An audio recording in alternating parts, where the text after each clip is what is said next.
ಎಲ್ರಿಗೂ ನಮಸ್ಕಾರ. Welcome back to my YouTube channel. ಹಾಗೆ ಎಲ್ರಿಗೂ ಹೋಳಿ ಹಬ್ಬದ ಆರ್ಥಿಕ ಶುಭಾಶಯಗಳು ಅಂತ ಹೇಳ್ತಾ ಈ ವಿಡಿಯೋನ ಸ್ಟಾರ್ಟ್ ಮಾಡ್ತಾ ಇದ್ದೀನಿ.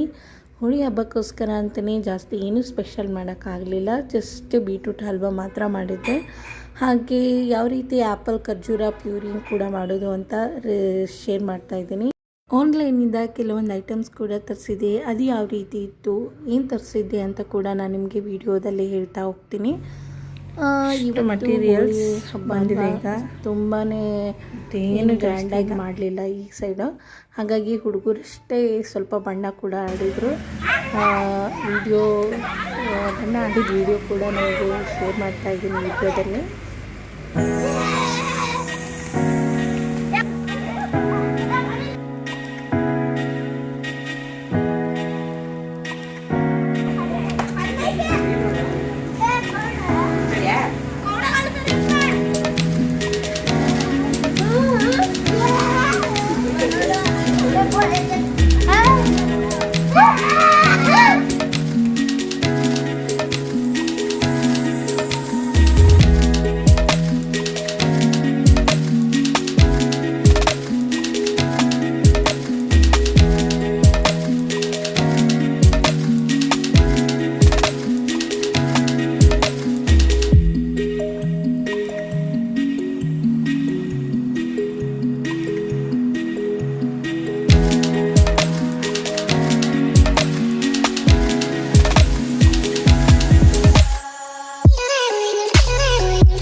ಬೀಟ್ರೂಟ್ ಹಲ್ವಾ ಯಾವ ರೀತಿ ಮಾಡೋದು ಅಂತ ನಾನು ನಿಮಗೆ ಹೇಳ್ತಾ ಹೋಗ್ತೀನಿ.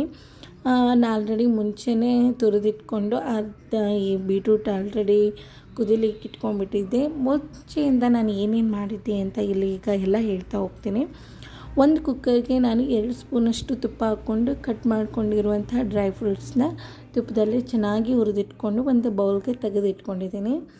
ಹಾಗೆ ಅದೇ ತುಪ್ಪಕ್ಕೆ ಏನು ತುರಿದಿಟ್ಕೊಂಡಿರುವಂತಹ ಬೀಟ್ರೂಟ್ ಇರುತ್ತಲ್ಲ, ಅದನ್ನು ಹಾಕಿಬಿಟ್ಟು ಒಂದು 5 ನಿಮಿಷ ಚೆನ್ನಾಗಿ ಫ್ರೈ ಮಾಡ್ಕೋಬೇಕು. 5 ನಿಮಿಷ ಚೆನ್ನಾಗಿ ಫ್ರೈ ಮಾಡ್ಕೊಂಡು ಆದಮೇಲೆ ಅದಕ್ಕೆ 1 ಕಪ್ಪಷ್ಟು ಸಕ್ಕರೆನ ಹಾಕೋತಾ ಇದ್ದೀನಿ. ಹಾಗೆ 1 ಸಣ್ಣ ಗ್ಲಾಸಷ್ಟು ಹಾಲನ್ನು ಹಾಕೋತಾ ಇದ್ದೀನಿ. ಹಾಲಿದ್ದರೆ ಹಾಕ್ಕೊಳ್ಳಿ, ಇಲ್ಲ ಅಂತಂದರೆ ನೀರನ್ನೇ ಹಾಕ್ಕೊಳ್ಳಿ, ನಡೆಯುತ್ತೆ. ಜಾಸ್ತಿ ಹಾಕ್ಕೋಬೇಡಿ. ಜಾಸ್ತಿ ಹಾಕ್ಕೊಂಡ್ಬಿಟ್ರೆ ಈ ರೀತಿ ಏನು ನೀರು ಉಳಿದಿರುತ್ತಲ್ಲ ತುಂಬಾ ಜಾಸ್ತಿ ಉಳಿದಿರುತ್ತೆ. ಆಲ್ರೆಡಿ ಬೀಟ್ರೂಟಲ್ಲಿ ತುಂಬ ನೀರಿನ ಅಂಶ ಇರುತ್ತೆ. ಹಾಗಾಗಿ ಕಡಿಮೆ ಮಾತ್ರ ಹಾಕ್ಕೊಳ್ಳಿ. ಈಗ ನಾನು ಅದನ್ನು ಲಿಡ್ನ ಕ್ಲೋಸ್ ಮಾಡಿಬಿಟ್ಟು 2 ವಿಸಲ್ ಆಗೋವರೆಗೂ ಕೂಗಿಸ್ಕೊಂಡು ಇವಾಗ ತೆಗಿತಾ ಇದ್ದೀನಿ. ತೆಗೆದ ಮೇಲೆ ಇನ್ನೂ ನೀರಿತ್ತು, ಅದು ನೀರು ಹೋಗೋವರೆಗೂ ಕೂಡ ನೀವು ಫ್ರೈ ಮಾಡ್ಕೋಬೋದು. ಇನ್ನೂ ನೀರಿತ್ತು, ಹಾಗಾಗಿ ನಾನು ಮತ್ತೆ 2 ಸ್ಪೂನಷ್ಟು ತುಪ್ಪ ಹಾಕ್ಕೊಂಡು ಹುರಿದಿಟ್ಕೊಂಡಿರುವಂತಹ ಡ್ರೈ ಫ್ರೂಟ್ಸ್ನೆಲ್ಲ ಹಾಕಿ ಚೆನ್ನಾಗಿ ಮಿಕ್ಸ್ ಮಾಡ್ಕೋತಾ ಇದ್ದೀನಿ. ಹಾಗೇ ಇದನ್ನು ಎಲ್ಲ ಮಿಕ್ಸ್ ಮಾಡ್ಕೊಂಡಾದಮೇಲೆ ಇದು ಬೀಟ್ರೂಟ್ ಹಲ್ವಾ ಖಂಡಿತ ರೆಡಿ ಆಗಿದೆ.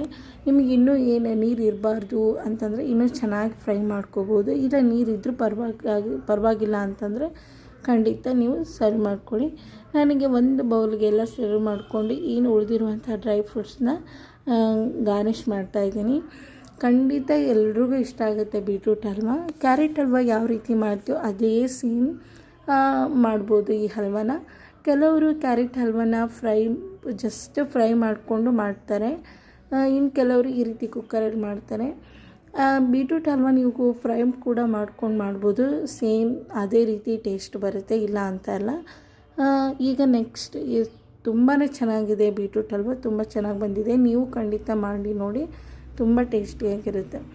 ಅದೇ ರೀತಿ ನಾನು ಸ್ವಲ್ಪ ಮಗನಿಗೆ ಅಂತಲೇ ಒಂದು ಡೈಲಿ ಬರೀ ಗಂಜಿ ಸೆಲ್ಲೋಕೆ ತಿಂದು ಬೇಜಾರಾಗಿರುತ್ತೆ ಅಲ್ವಾ ಅಂತಂದು ಆ್ಯಪಲ್ ಖರ್ಜೂರ ಪ್ಯೂರಿ ಮಾಡ್ಕೊಳ್ಳೋಣ ಅಂತಂದು ಆ್ಯಪಲ್ ಚಿಕ್ಕದಾಗಿ ಕಟ್ ಮಾಡ್ಕೋತಾ ಇದ್ದೀನಿ. ಮೇಲೆಲ್ಲ ಸಿಪ್ಪೆ ತಕ್ಕೊಂಡು ಚಿಕ್ಕದಾಗಿ ಕಟ್ ಮಾಡ್ಕೊಂಡಿದ್ದೀನಿ. ಹಾಗೆ ಅದಕ್ಕೆ 1-2 ಖರ್ಜೂರನ ಬೀಜ ಎಲ್ಲ ತೆಗೆದಿಟ್ಕೊಂಡ್ಬಿಟ್ಟು ಅದನ್ನು ಕೂಡ ಸೇರಿಸ್ಕೋತಾ ಇದ್ದೀನಿ.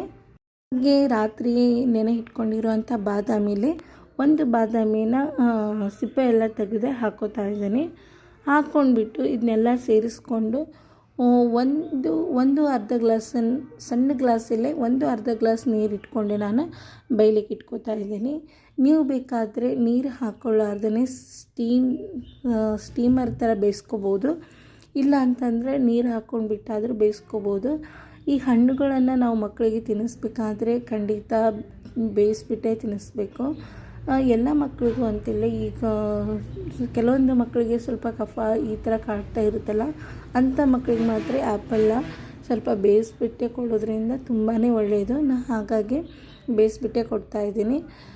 ಈಗೇನು ನಾವು ಅರ್ಧ ಗ್ಲಾಸ್ ನೀರು ಹಾಕಿಬಿಟ್ಟು ಈಗ ಚೆನ್ನಾಗಿ ಕುದಿಲಿಕ್ಕೆ ಇಡ್ತಾಯಿದ್ದೀನಿ.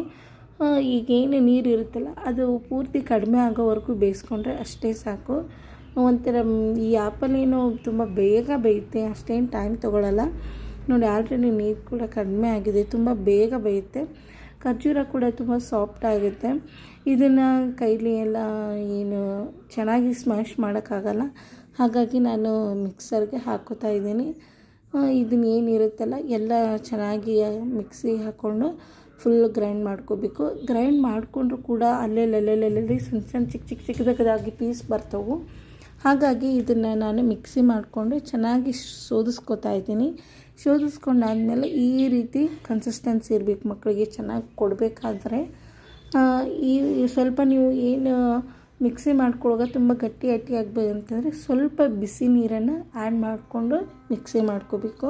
ಇಲ್ಲಿ ಇದನ್ನು ಶೋಧಿಸ್ಬಿಟ್ಟು ಮಕ್ಕಳಿಗೆ ತಿನ್ನಿಸಿದ್ರೆ ತುಂಬ ಇಷ್ಟಪಟ್ಟು ಕೂಡ ತಿಂತಾರೆ. ಹಾಗೆ ನಾನು ಮೀಶೋಯಿಂದ ಕೂಡ ಕೆಲವೊಂದು ಪ್ರಾಡಕ್ಟ್ಸ್ನ ತರಿಸಿದ್ದೆ. ಜಾಸ್ತಿ ಏನಿಲ್ಲ, ಒಂದು ಪ್ರಾಡಕ್ಟ್ಸ್ ತಂದಿದ್ದೆ, ಅದ್ರಾಗೆ ಮಲ್ಟಿಪಲ್ ಐಟಮ್ಸ್ ಕೂಡ ಇದ್ದವು. ಆದರೆ ಕೆಲವೊಂದು ಐಟಮ್ಸ್ ಕೂಡ ಬಂದಿರಲಿಲ್ಲ. ಏನೇನು ಬಂದಿದ್ವು ಅಂತ ನಾನು ನಿಮಗೆ ಈಗ ತೋರಿಸ್ತಾ ಹೋಗ್ತೀನಿ.